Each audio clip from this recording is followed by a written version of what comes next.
मिलिए ज़ारा से, एक जिज्ञासु 14 साल की लड़की जो एक चमचमाती नीली साइकिल का सपना देखती है। एक दिन जब वह अपनी सपनों वाली साइकिल का स्केच बना रही होती है, तभी उसके मन में एक ख्याल आता है। वह सोचती है, पैसा कहाँ से आता है? हमें इसे कमाने की क्यों जरूरत होती है? ये सवाल उसकी जिज्ञासा को और बढ़ा देते हैं। उसकी माँ उसे पास के म्यूजियम में जाने को कहती है, जहाँ एक खास एग्जीबिशन है जो उसके सवालों का जवाब दे सके। इस आइडिया से एक्साइटेड होकर ज़ारा म्यूजियम की ओर जाती है। अंदर वह रोचक एग्जिबिट्स और आर्टिफैक्ट्स को देखकर हैरान हो जाती है। तभी उसकी मुलाकात प्रोफेसर राम से होती है, एक यंग आर्कियोलॉजिस्ट जो पैसों और कमाई की हिस्ट्री को समझाने का शौक रखते हैं। प्रोफेसर राम ज़ारा को समय के सफर पर ले जाते हैं। वे एक प्राचीन गांव से शुरुआत करते हैं, जहां लोगों के पास पैसा नहीं था। इसके बजाय वे सामान का लेन देन करते थे, एक सिस्टम जिसे बार्टरिंग कहा जाता है। ज़ारा खुद को वहां इमेजिन करती है, जहां एक किसान अनाज की टोकरी को एक घड़े के बदले में लेन देन करता है। बार्टरिंग का मतलब था कुछ मूल्यवान देना, ताकि कुछ मूल्यवान मिल सके।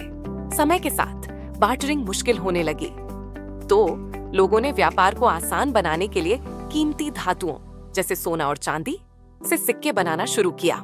ज़ारा आश्चर्य से देखती है, जैसे चमचमाते सिक्के एक भीड़-भाड़ वाले प्राचीन बाजार में लेन देन हो रहे होते हैं। पैसा जन्म ले चुका था। इसके बाद ज़ारा एक मध्यकालीन कार्यशाला में जाती है, जहां कुशल लोहार औजार बनाते थे और अपने काम के बदले सिक्के कमाते थे। अर्निंग का मतलब था अपनी स्किल्स का इस्तेमाल करके ऐसी चीजें बनाना जिनकी लोगों को जरूरत होती थी, जैसे औजार, कपड़े और यहाँ तक कि कला।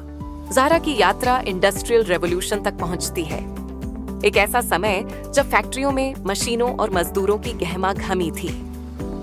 यहाँ लोग अपने श्रम के बदले वेजेस कमाते थे। अर्निंग का मतलब जॉब्स करने और समस्याओं को हल करके एक बढ़ती इकोनॉमी में योगदान देना बन गया।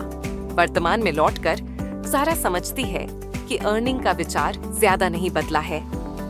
ये अब भी वैल्यू बनाने के बारे में है, चाहे कुछ बनाकर हो, कुछ करके हो, या किसी महत्वपूर्ण समस्या को हल करके। ज़ारा प्रेरित महसूस करती है। उसे पता चलता है कि अर्निंग उसके सपनों को पूरा करने की कुंजी है, जिसकी शुरुआत उस चमचमाती नीली साइकिल से होगी। घर लौटकर ज़ारा अपनी अर्निंग एडवेंचर की योजना बनाना शुरू करती है। वह उन सभी तरीकों की सूची बनाती है जिनसे वह वैल्यू जोड़ सकती है और अपनी साइकिल के लिए बचत कर सकती है। अतीत से मिली सीख के साथ ज़ारा अपने सपने को हकीकत में बदलने की यात्रा शुरू करने के लिए तैयार है। अगर आपको हमारा वीडियो पसंद आया हो तो कृपया लाइक बटन दबाएं और हमारे चैनल को सब्सक्राइब करें, ताकि ऐसे और वीडियो आप तक पहुंचते रहें। धन्यवाद।